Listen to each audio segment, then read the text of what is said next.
Hello and good afternoon, everyone, and welcome to the Authoritas Tea Time SEO. I'm SEO Joe Blogs, and I'm also joined here by Carrie Shepherd.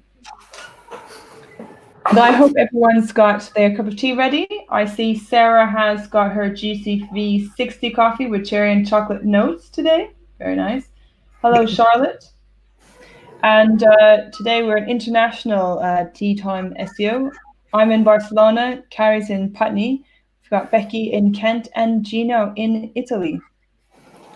Hello, everyone. Hi.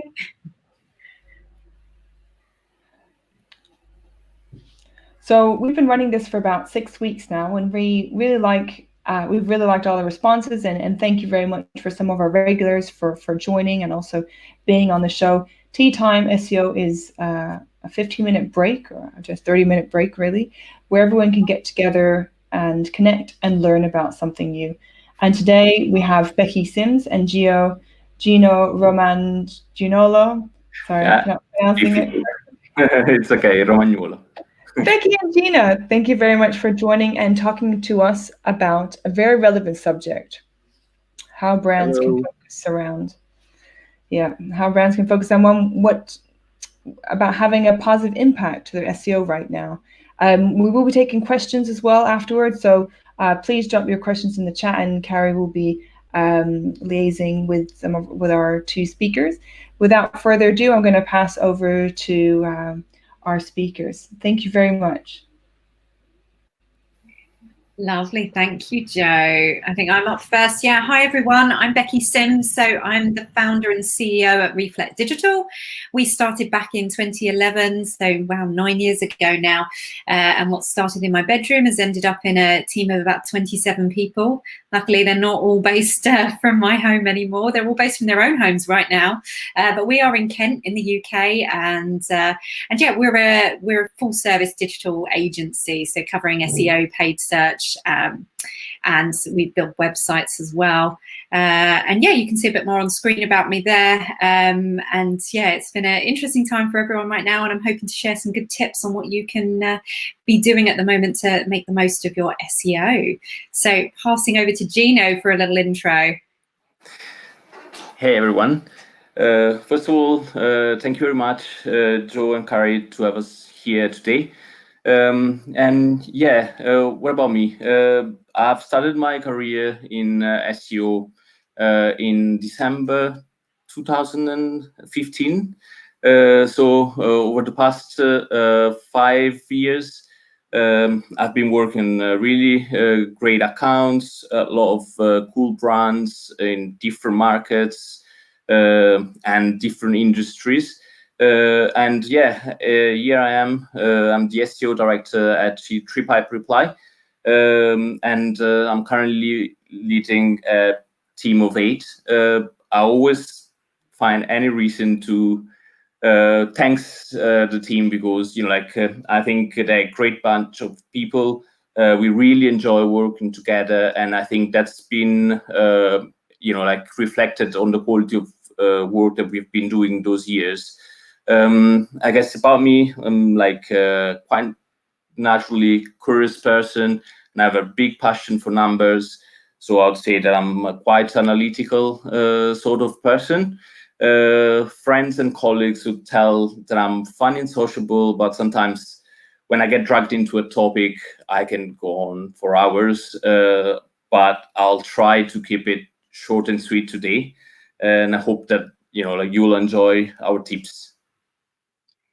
Perfect. Cool. So it's back with me, and I thought we'd start with a game. I thought that was a good way to get you all engaged. So I'm going to pop on screen now some words for you. I just want everyone to just read to yourselves the words that are on screen, and then we're going to come back to them a bit later. So that's all you need to do. Just quickly read them through in your head, and they're coming on screen now. I'll give you 10 seconds or so while I take a sip of tea, and I'll come back to it a bit later. Lovely. Hopefully everyone's read those. So, diving on. Perfect. So obviously we're here to talk about today what we can do to impact our SEO at the moment. And for many people tuning in, it might be that you've got less work on at the moment. Your strategy is not quite where you wanted it to be because things have been cancelled, postponed, moved, whatever it may be. So for me, at the heart of every SEO strategy is always content. Obviously technical is important, obviously off page is important, but the heartbeat of SEO for me is content. So I thought I'd take this time to kind of question how human your content is, because content on its own may help you get some good rankings, but it's not going to necessarily help drive the return that you're looking for and get the inquiries and the sales if it's not got the human angle on it and it's not working for your audience. Now, we know Google cares about content, and obviously with the release of the BERT update last year, we know Google is getting better than they ever have been before at understanding context and understanding what's actually meant by a search query.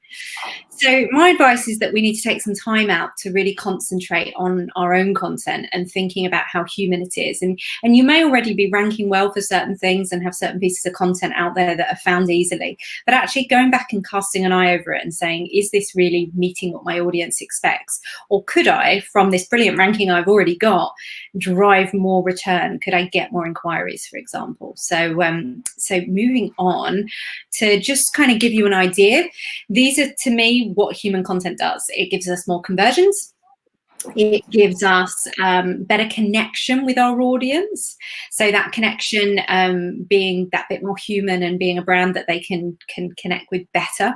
And it's better memorability. And we'll talk about that a tiny bit before I finish. But it's that emotional connection that allows you to be more memorable because they've got better connection with you. So how do you make your content more human? I hear everyone ask. So ratemycontent.co.uk. So this is a tool we built, and this definitely isn't a sales pitch right now. This is a completely free tool for anyone to use. It is only in the UK language at the moment, so I do apologise for any friends with different languages in their SEO plans. But right now, this is as a UK-based content tool or English language.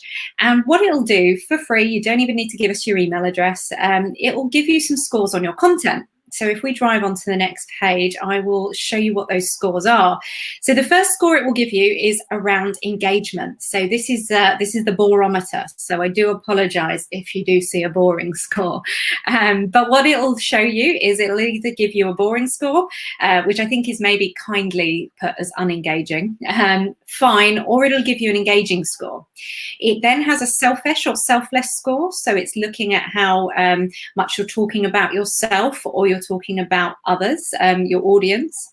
And then it has a score which looks at how much your content focuses either on the present or the future. And I'll explain that a little bit more in a moment.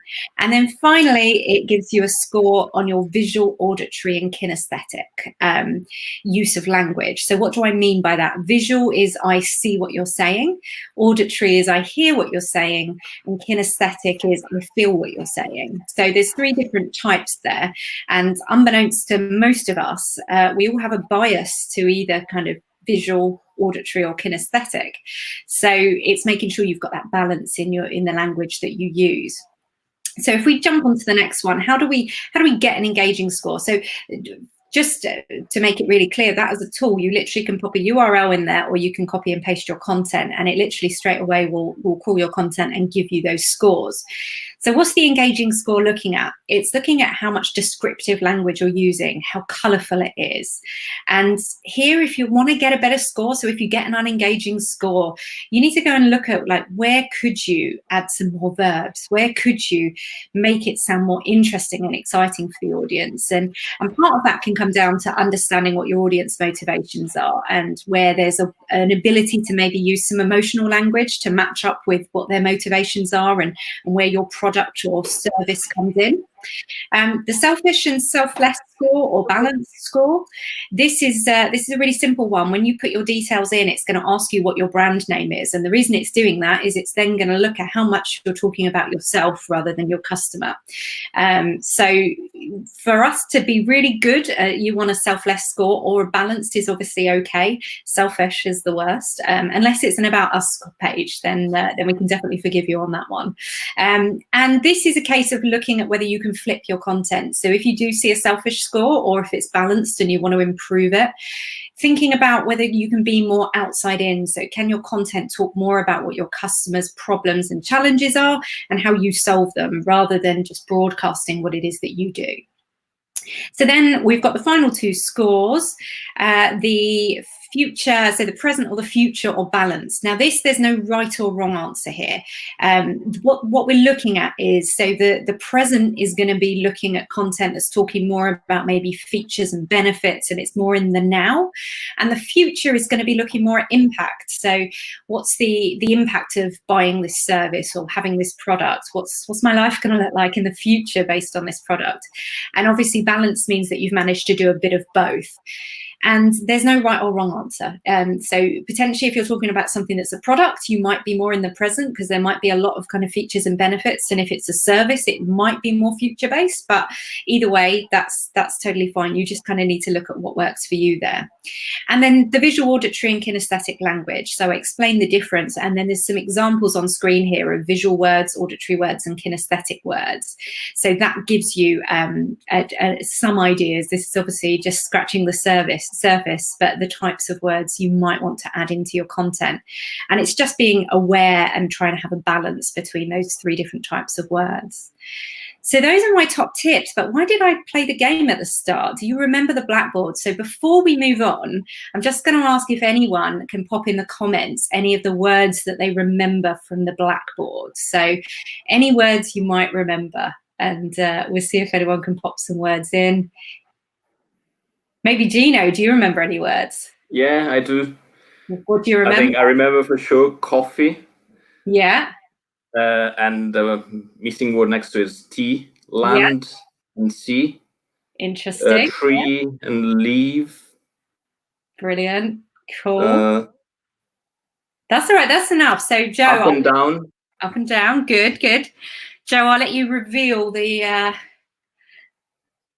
answers. So there we go. So what's really interesting there, and actually, yeah, a few people have put in the chat. So the main ones you've remembered, so it was coffee and tea, land and sea, I think you said tree and leaf, are the ones that you had to think about. So what this does is it really just brings to life the fact that it's okay to make people think, because when you make people think, you become more memorable. So this just is a way of bringing that concept to life. I think we always get told in web, don't make people think, don't make it too complicated, etc. But actually with your content, sometimes if you can make them think, or you can bring an emotion out, you create more memorability. And actually at the end of the day, that's what we always want. We don't always get that conversion the first time someone comes to our website. So making people think in your content is a powerful thing, because it will make them remember you more. So yeah, well done, Gino. You remembered most of those. So cool. So that's me done. I'm going to hand over to Gino, and we've got questions at the end. Yeah, great. Thanks, Becky. So yeah, like I think the interesting thing is we are actually sharing the main thought behind it, which is that content, in particular now, it can make the difference. Clearly, we know that like technical sound website and a great link building strategy and all the other things will help your site massively. But I think where we can actually really make the difference is like tackling the content in the right way. So I guess like what we're gonna speak today from my side is try to understand user interest and new patterns, in particular in this moment in time where this time virus is sort of changing our lives quite badly. I think those tips gonna be even more important. So like, yeah, as I was saying, the first one is around understanding user interest and new patterns. The second one is quite obvious, but we actually found it quite challenging with some brands. So don't stay still, do something about it. The third one is how to make the most out of the trends of new trends, new patterns that we've been researching in order to come up with the right strategy in terms of content. And last but not least, always monitor your organic performance closely. So yeah, if we're starting with the first one, so do your homework. It's critical to understand what users' interests are and potential new patterns. To do that, we usually use some tools that Google provides us. One is Google Trend, which is totally free and accessible to everyone. The second one is Keyword Planner, still provided by Google, even if in the latest years there are some restrictions in order to use it effectively. But you can use any other keyword research tool in order to understand search volumes for like the different keywords. In the screenshot, on the screenshot on the slide, we actually brought it up something quite interesting. We had a look at trends for a set of keywords. What's interesting there is not entirely sure if you can see it because it's quite small, but I'd say that the interesting part is you can see that the blue line there, it's how to related queries.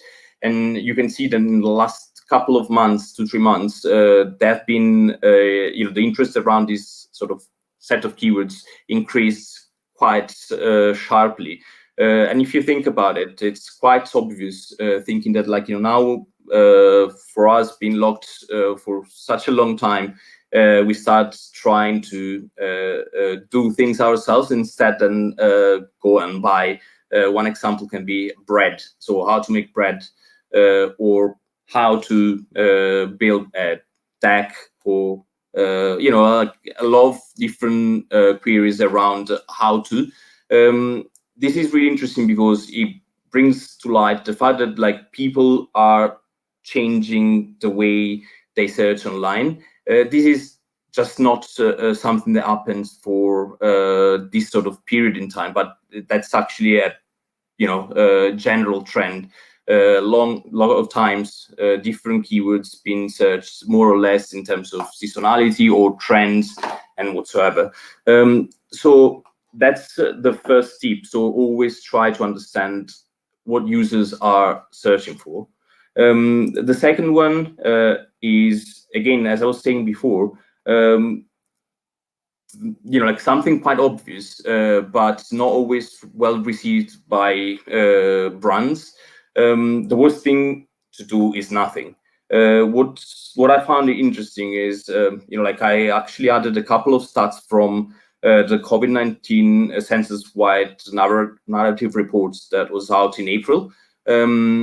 So they ran a survey on British citizens, and 58% of them agreed that the way brands are behaving during this emergency will affect the decision on giving them their business in the future.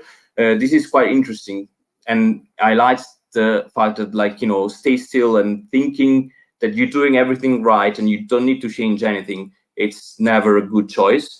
And the second stat that I found really interesting is that 60%, 68% of the population wants brand to proactively approaching this emergency. So, and again, I think seeing that how badly this emergency is affecting our lives, this is really something we have to keep in mind. Try to understand what people want, and that's strictly connected to the tip 3, which is how we can use the research we have done to come up with the best sort of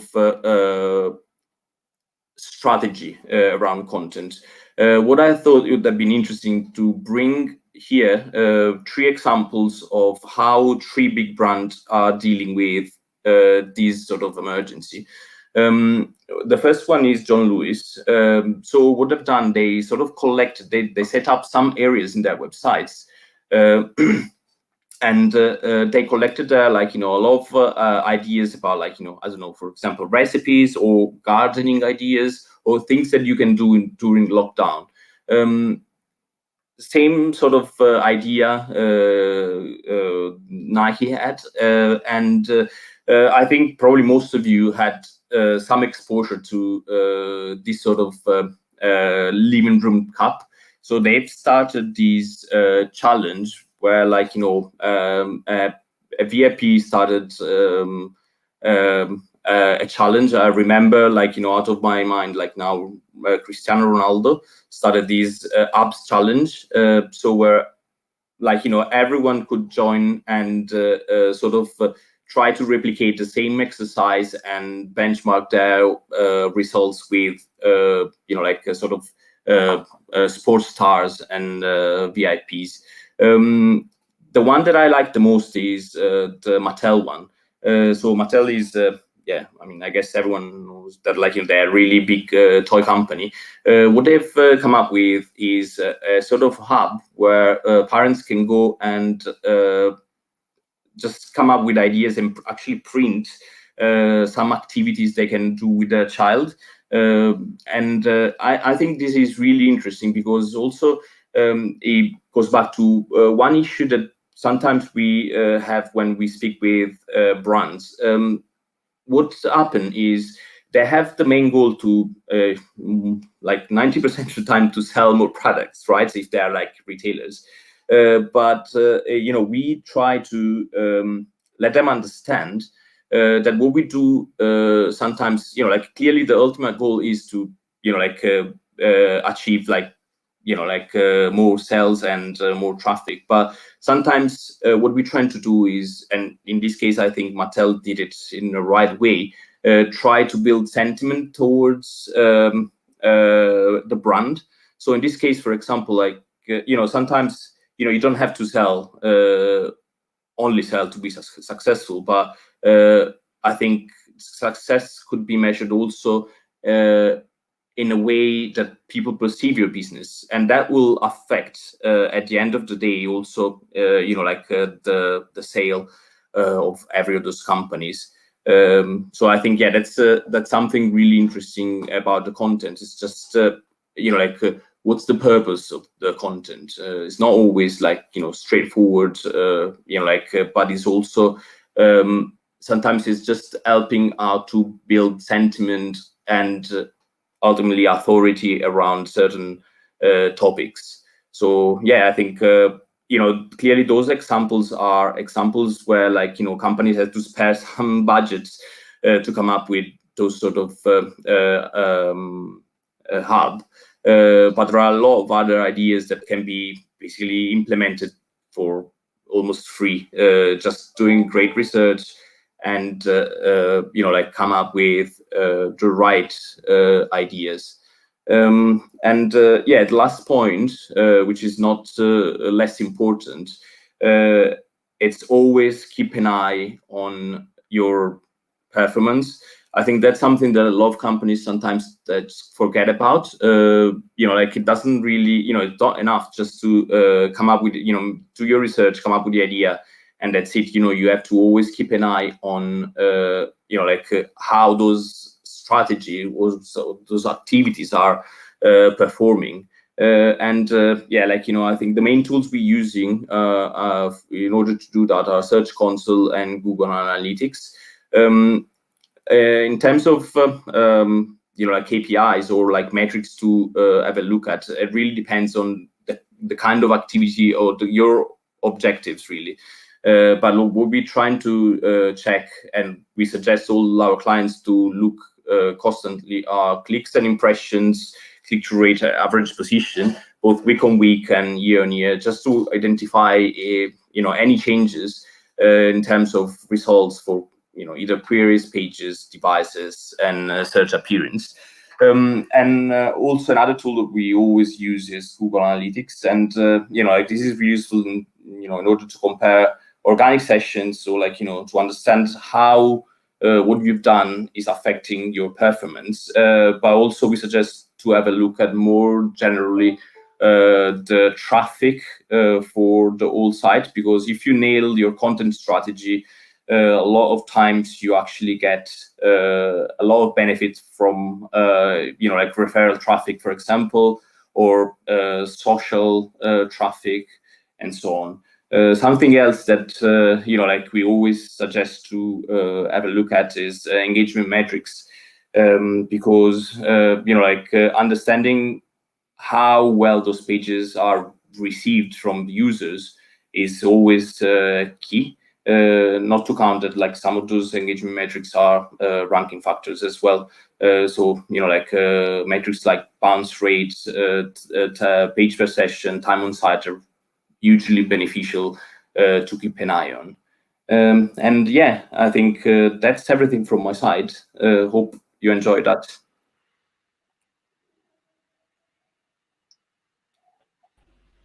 Great. Yes, you had some lots of great tips and very interesting insight as well, Becky. So I'll hand over to Carrie, we've got some questions from the audience. Great, thank you. So we have a question for Becky from Lawrence. So making people think increases engagement and recall. Is this an argument for being controversial, provocative, or not following controversial wisdom?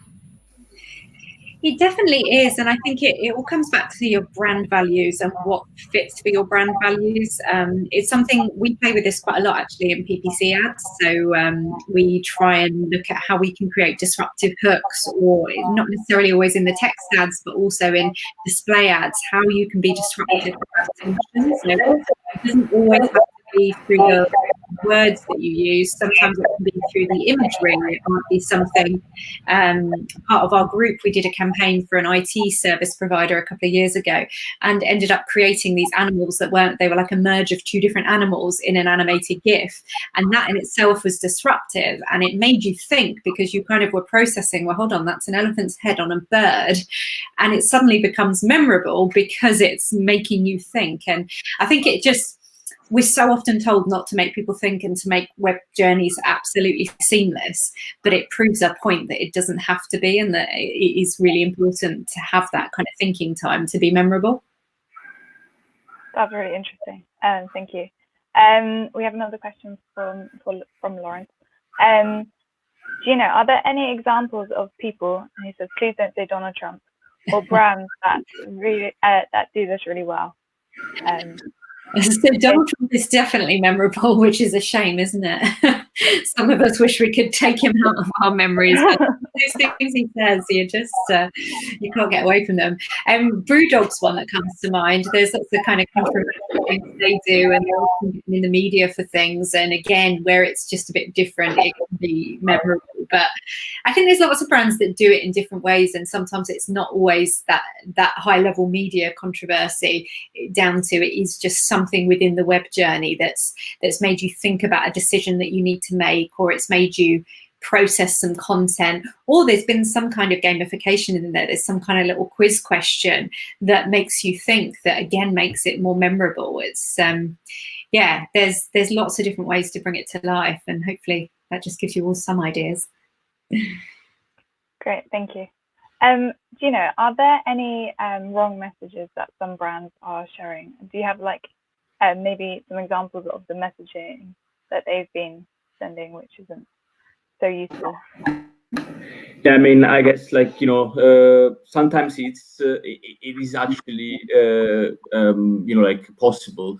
I think to get it wrong, because at the end of the day, I think what is important, yes, it's to try to provide users with what they're looking for, but you also have to take in consideration that every brand has an identity. So you have to be really careful on what you're going to publish. We have some examples from our set of clients.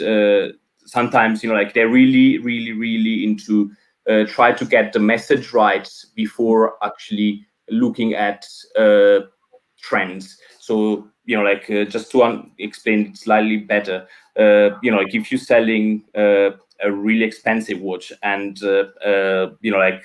trends are hey, how I can look to buy a cheap watch, that would make no sense for you to go after that sort of trends, really.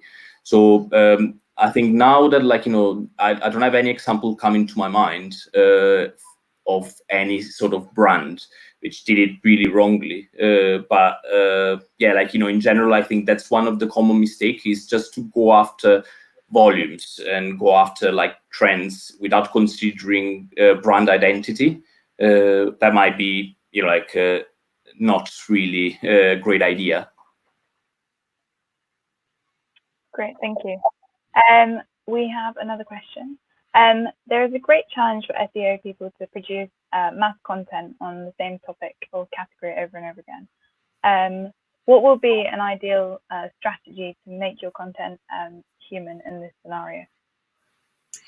So I guess for me, we're trying as much as we can to move away from feeling like we are mass producing the same content. Like, every piece of content we make, we really try and understand why we're making it, what is the driver, and how does this match up with the audience motivations. If this is going on somebody else's website to get a link back, then what is it what are they going to read about this content that they want to understand? And I think it's really trying to get under the heart of what the user wants, and how we can really create content that's going to match up with those expectations. And I think what Rate My Content does as a tool for you to use is looks at language from a psychology level and the types of things people are looking for. But on top of that, you do need to understand your audience motivations and why you're placing content in a certain place and what you're hoping to get out of that content. If it's just someone to click on to the next part of the journey, is it a sale? Is it an inquiry? Is it just brand building? What is it that you're looking for? And it is tough because there is sometimes a need, it feels like, to churn content out, but trying to take stock and take a moment and think, what is this piece for? Why are we doing it? And what are we hoping to achieve? Great, thank you. Anything you'd like to add, Gino? Like, it's just, I was nodding because, I think that was a spot on. I really think, it's important, it's just not producing content just for the sake of it, but, you would need to have a clear strategy behind it, and, understand why you're doing certain things. Otherwise, you get it wrong, Yeah, definitely. Thank you. And we have one last question for Becky. Can you share with us the result for some clients when they improve their VAK language? So at the moment, some of this is still relatively new to us. So we, for anyone watching that doesn't know, Reflect Digital became part of another agency last year, and in that agency, the Lab Group, we've got a human behavioural science team, and we're starting to play with some of these things. So I don't have an exact case study yet. We're working on a few different areas, but I think the science is there to back up the fact that we do all have a bit of a preference. And actually, what will be interesting is if you go and play with the tool, you'll find if you've written a piece of content, you might find that you would get a lot of visual words in your content, and if you put colleagues in, they might get a lot of auditory words, and you'll start to see what your bias is over somebody else's. And then it's kind of a case of, well, actually what we're trying to do here, the science tells us there is kind of roughly a third split across the world of where people have these kind of preferences. So actually, if we're just trying to match up to that, we know that we're just being a little bit more inclusive in our content. But I definitely keep an eye on our social channels, because we are experimenting at the moment and hoping to release some more stats on some of these ideas. Great, thank you. I think that's everything we have time for. Back over to Joe. Thank you very much, Kerry.